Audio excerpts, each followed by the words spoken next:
Vous regardez Croissance Verte sur Medi 1 et merci de nous rester fidèles. Aujourd'hui, nous allons explorer l'art du tannage à Guédiawaye au Sénégal.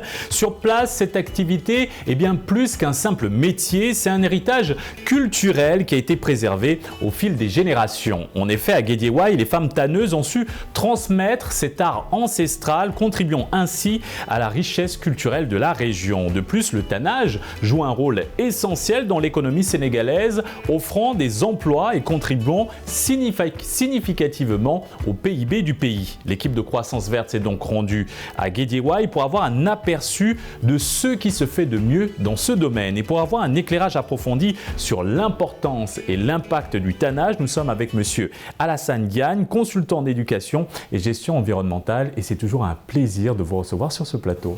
Plaisir partagé et je salue donc l'ensemble des téléspectateurs et auditeurs de Medi 1 TV. Merci Monsieur Diagne. Et maintenant, direction Guédiawaye avec ce reportage de Maraïma Diop et Moussandir. Nous sommes à Guédiawaye, dans la banlieue de Dakar. Ce domaine est exploité par des femmes tanneuses en espace qui leur est alloué depuis 1980 par le deuxième président sénégalais Abdou Diouf. L'endroit fut exploité par leurs grands-parents, des Maures venus de Mauritanie. Ce métier est ainsi transmis de génération en génération, contribuant à maintenir cet héritage dans le temps. Le site est connu dans la région sous le nom de Badjounar, ce qui signifie littéralement le grand récipient des morts. Cette appellation met en lumière l'aspect traditionnel et ancestral du tannage ici à Guédiawaye.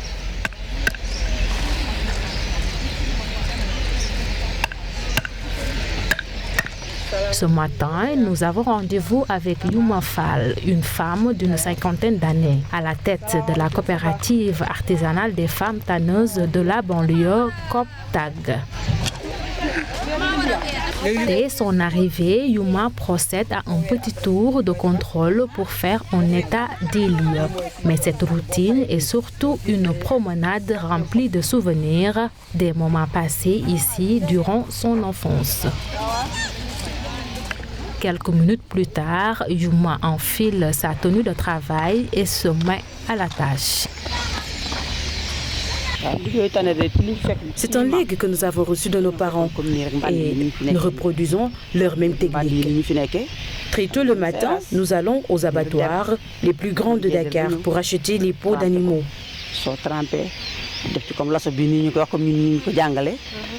Une fois sur place, nous entamons la procédure.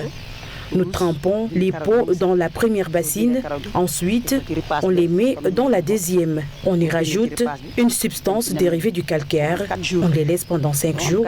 Cela nous permet d'enlever les poils plus rapidement. Et de manière plus facile. C'est la troisième étape. Après cela, on trempe les peaux dans de l'engrais naturel avant de les remettre dans la bassine où nous mettons un produit naturel qu'on appelle neb-neb. Pendant encore 5 jours avant de terminer avec le sel. On y dépense beaucoup d'argent. Il nous arrive d'investir près de 30 000 francs CFA pour une seule procédure. Moi, je travaille 40 pots les 15 premiers jours et je peux aller jusqu'à 80 pendant les derniers jours. Ces pots sont revendus entre 1300 francs CFA et 1500 francs. 1300. Le processus de tannage traditionnel est complexe. Cette peau brute, putrescible, exige de la précaution. Cependant, beaucoup de femmes y apportent leur savoir-faire. De l'étape brute au séchage, c'est toute une ressource humaine qui est mobilisée. Enlever les poils, c'est très difficile. Depuis 7 heures du matin, elle est là à répéter les mêmes gestes. Elles sont presque toutes malades, ces femmes. Cette technique est difficile et archaïque. Si on avait les moyens, on allait acheter une machine ou des liquides qui pourraient nous aider à enlever les poils sans difficulté.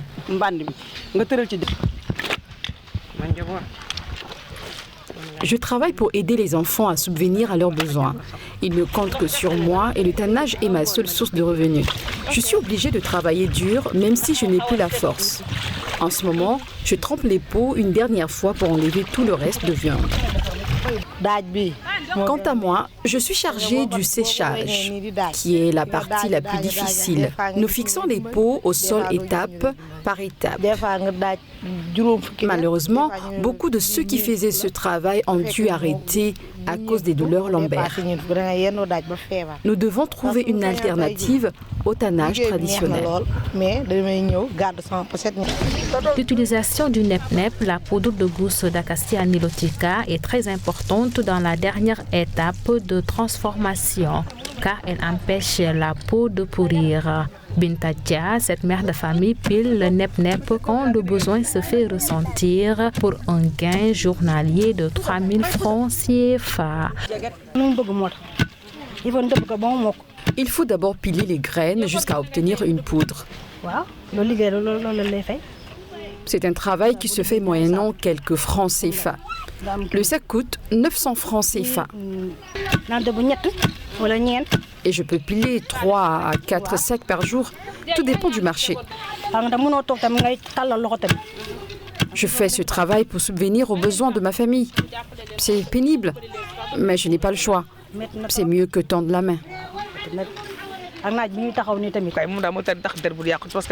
Cette poudre est essentielle pour les peaux d'animaux. Elle empêche la peau de vite pourrir et la conserve dans un état facile à travailler. Nous vendons actuellement le sac à 3 500 francs CFA. Il coûtait plus cher auparavant, il nous revenait à 15 000 francs. Cette année, Dieu merci, nous sommes très soulagés. Les graines de nep-nep nous proviennent de Dara Djolof, dans la région de Louga. Une centaine d'hommes et de femmes travaillent dans cet espace de tannage de la banlieue, une entreprise ayant un fort impact sur le développement du secteur informel à Guédiawaye. Cependant, les tanneries traditionnelles font face à de réelles difficultés avec des conditions de travail précaires.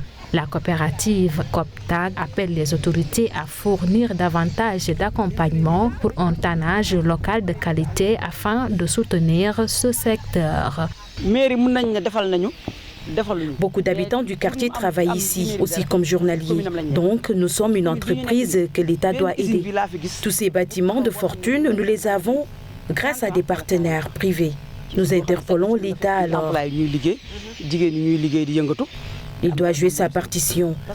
Nous avons besoin de machines, de tentes pour éviter d'être exposés au soleil, mais également de l'eau, des toilettes et de l'électricité. En résumé, l'État doit transformer ce site en une vraie industrie. Au Sénégal, le tannage est considéré comme faisant partie du secteur de l'artisanat parmi les 150 métiers répartis dans ce domaine. L'artisanat, un secteur qui emploie près de 600 000 personnes et contribue à 10% du PIB. Ces peaux de mouton servent de matière première pour de nombreux cordonniers artisans. Au village des Arts de Guédiawaye, nous rencontrons Papsek, un artisan cordonnier qui se ravitaille auprès du site de tannage local. J'achète pour mes productions du mois 25 pots. Et si j'ai plus de commandes, j'en achète davantage. Les femmes me vendent l'unité à 1800 francs CFA. Parfois, ça peut aller jusqu'à 2500 francs CFA. Ça dépend du marché. Ici encore, les peaux de mouton vont suivre le corroyage. Son équipe nous montre le processus de transformation. Là, je suis en train de faire le corrage d'une peau de serpent. Ça suit la même procédure que celle du mouton. Si on l'achète, on doit faire le dernier nettoyage, sinon il est inutilisable. Moi, j'ai fait mes premiers pas au Nigeria pendant plusieurs années. Je connais très bien les bonnes techniques et j'ai de l'expérience. Donc on demande aux autorités de nous appuyer pour que l'on puisse valoriser ce travail hérité de nos parents. Nous sommes sur la touche finale. La teinture prend différentes couleurs. Le marron, le noir, le rouge, l'orange ou le mauve. Et après, on lave ça une dernière fois et le cordonnier pourra faire son travail. Dans la journée, on peut travailler 15 peaux de mouton. Ils sont designers, stylistes, cordonniers ou autres et avec le cuir ont décidé de repousser leurs limites avec des produits alliant traditionnel et modernité.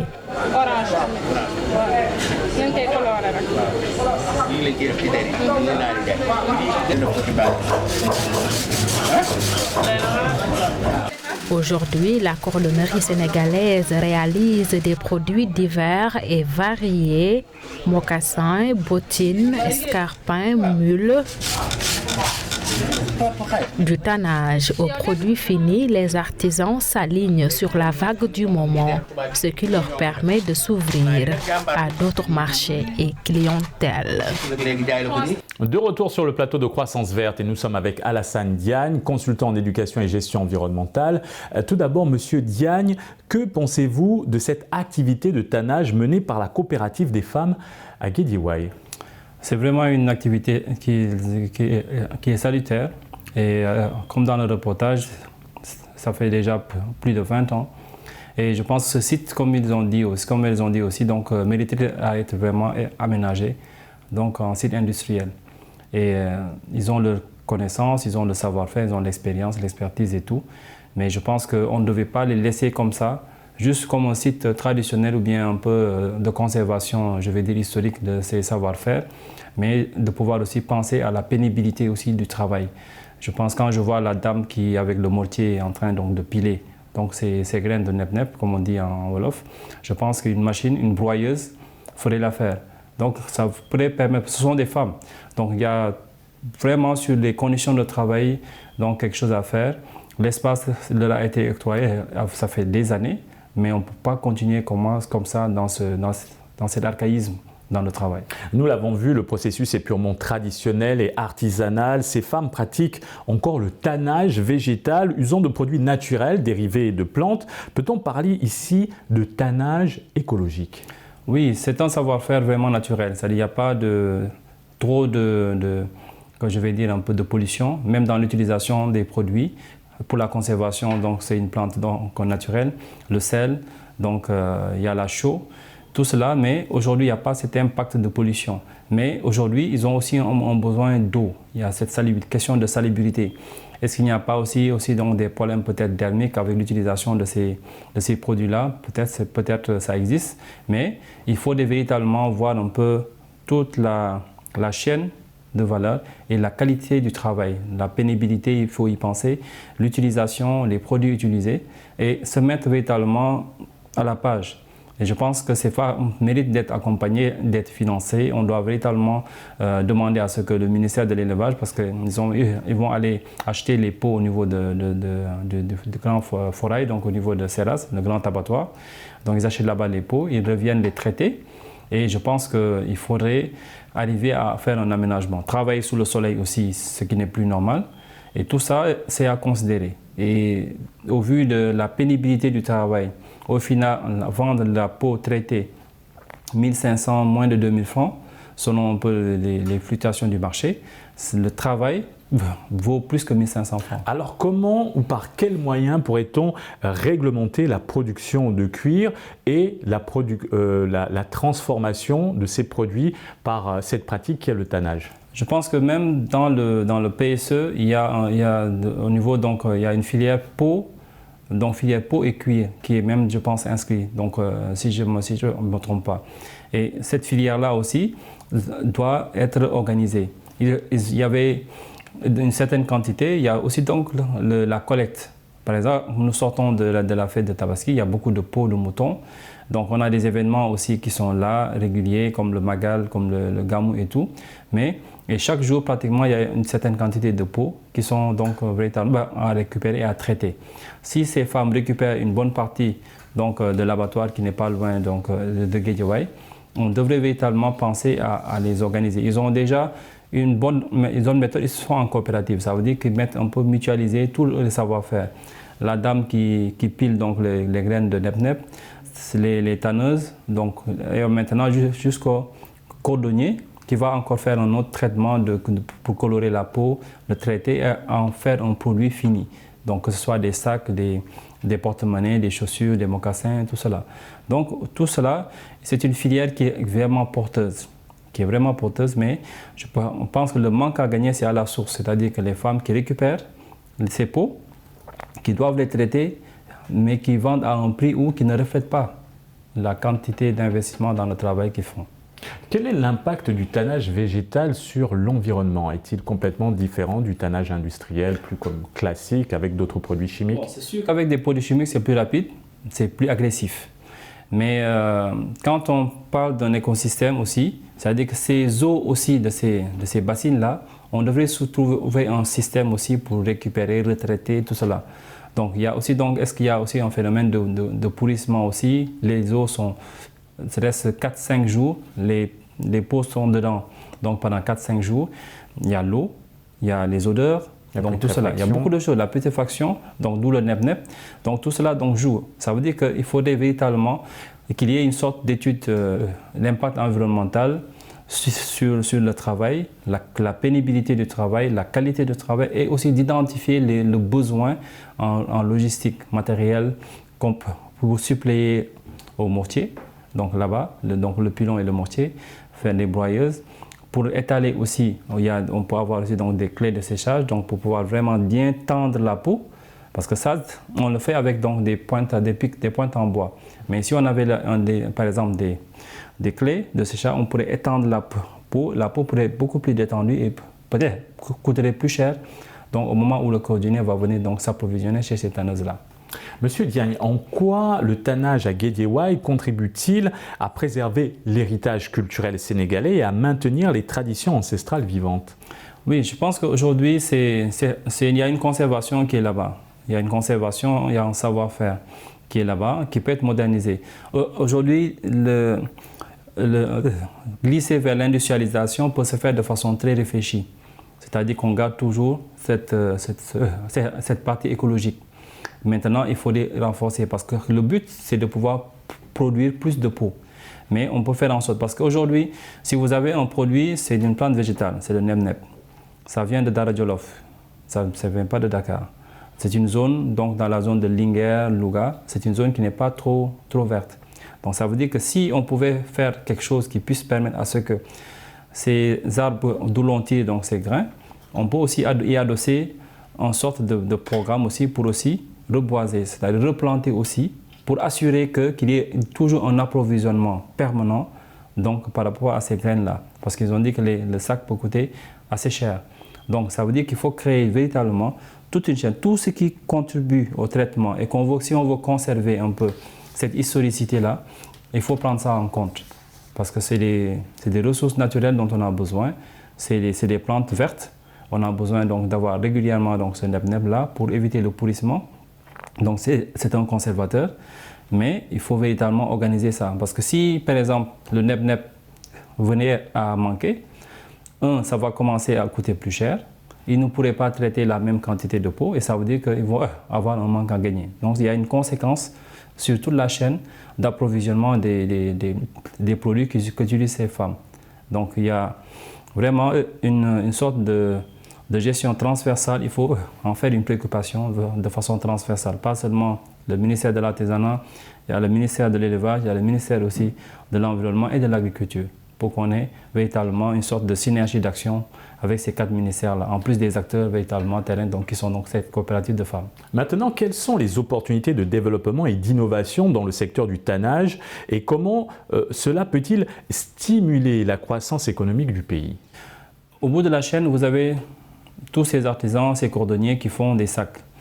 Il y a la possibilité de labelliser, qu'il y ait par exemple un modèle, ou bien ils créent des modèles qui sont protégés et qui font vraiment la qualité. Aujourd'hui, on en achète très peu. C'est-à-dire qu'aujourd'hui, lorsqu'on parle aussi du contenu local, comme on dit, mais c'est ça aussi le contenu local, qu'on puisse faire en sorte que même au niveau institutionnel, qu'on aille s'approvisionner vers donc, ces artisans-là. Ça veut dire qu'on valorise toute la chaîne de valeur.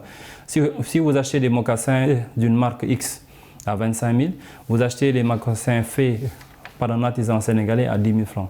Les 15 000 francs vont aller où? Donc ce gap-là, ça veut dire qu'il faut arriver à ce qu'on ait ce réflexe du consommer local, cet amour de ce que nous faisons. Mais pour cela aussi, il faut qu'il y ait la qualité. C'est-à-dire que le niveau de finition, parfois, c'est ça qui manque. Mais il faut arriver à ce que aussi ces artisans, ces cordonniers, là où on a la possibilité de les accompagner, de les former, de renforcer les capacités pour qu'ils puissent produire des produits suffisamment raffinés qui puissent concurrencer certaines marques qu'on voit peut-être dans les magasins de luxe et tout cela. Donc ça veut dire qu'aujourd'hui, on doit tendre vers une sorte de perfection de l'artisanat. Quand on voit certains pays nous vendre comment dire ça, si c'est par exemple la bijouterie qui vient dans les pays asiatiques, vous voyez un peu le niveau de finition, le design, tout cela, on doit pouvoir arriver à organiser ça ici. Alors comment aujourd'hui, ou plutôt quelles mesures concrètes et immédiates pourraient être prises afin d'améliorer la condition de travail des femmes dans le milieu du tannage et améliorer la compétitivité de l'artisanat sénégalais? Il faut vraiment faire un plaidoyer très fort. Parce que ce sont des femmes, ils ont le ministère de tutelle pour dire que c'est quelque chose de transversal. Mais la pénibilité, il faut faire en sorte de prendre des mesures vraiment drastiques. Le cadre de travail aussi, la salubrité. Donc il faut aussi un accompagnement aussi donc sanitaire parce que ce sont des femmes. Peut-être que le contact avec peut-être certains produits peut peut-être jouer sur leur métabolisme. Donc tout cela, il y a vraiment une étude complète à faire. Il faut faire un impact. Il faut vraiment qu'il y ait un programme véritablement d'études et aussi donc de développement pour véritablement voir comment on peut bonifier ce savoir-faire-là et vraiment de soulager les dames sur certaines tâches. Et si on organise cette filière véritablement comme il se doit, je pense que ça pourra créer encore beaucoup plus d'emplois. On peut labelliser. Ils peuvent elles-mêmes, avec leur coopérative, avoir leur propre chaîne ou bien en s'associant avec les cordonniers, labelliser, avoir une marque pour dire que voilà, ça c'est un produit écologique et voilà donc le coût. Parce que ça se fait dans des pays étrangers ou même par exemple il y a des magasins qui soutiennent ce genre d'initiative-là comme des magasins comme Weltladen, tout cela en Allemagne. Ils achètent chez le producteur ou bien chez le fabricant lui-même avec une certaine plus-value. Donc quand vous allez acheter un mocassin avec les peaux de ces femmes-là, vous l'achetez au prix d'une marque X à 25 000, ça va être réparti entre l'artisan, les femmes, même ceux qui ont contribué au conseil pourront en profiter. Donc il faut qu'on arrive à développer une certaine générosité pour ça. Je pense qu'aujourd'hui, on est à ce niveau de capacité pour pouvoir véritablement faire en sorte que des filières ne disparaissent pas au fil du temps. Parce qu'on ne garde pas un peu ces savoir-faire-là. Et ça, c'est quelque chose qui est devenu très dangereux. Je vais glisser même sur le côté culturel parce qu'on dit que ce sont les Maures et tout cela, mais il y a tout un savoir-faire. C'est-à-dire que beaucoup de choses peuvent être faites autour de cette activité. Même un musée peut être fait sur cet espace-là. Maintenant, en tant que consultant en éducation et gestion environnementale, quelles recommandations pourriez-vous donner à cette coopérative de femmes afin d'améliorer leurs conditions de travail avec les moyens qu'elles ont à disposition? Déjà, il faut penser beaucoup à l'hygiène. Il faut penser à l'hygiène. Il faut aussi faire en sorte de pouvoir évaluer un peu la qualité des peaux. Il faut aussi qu'on puisse aussi, quand ils vont sortir au niveau de l'abattoir, qu'on sache qu'on a la garantie que l'animal aussi n'est pas aussi affecté par quelconque maladie. On ne sait jamais. Donc il y a toutes ces précautions-là. Peut-être qu'elles ne prennent pas, mais il faudrait qu'on ait une démarche qualité.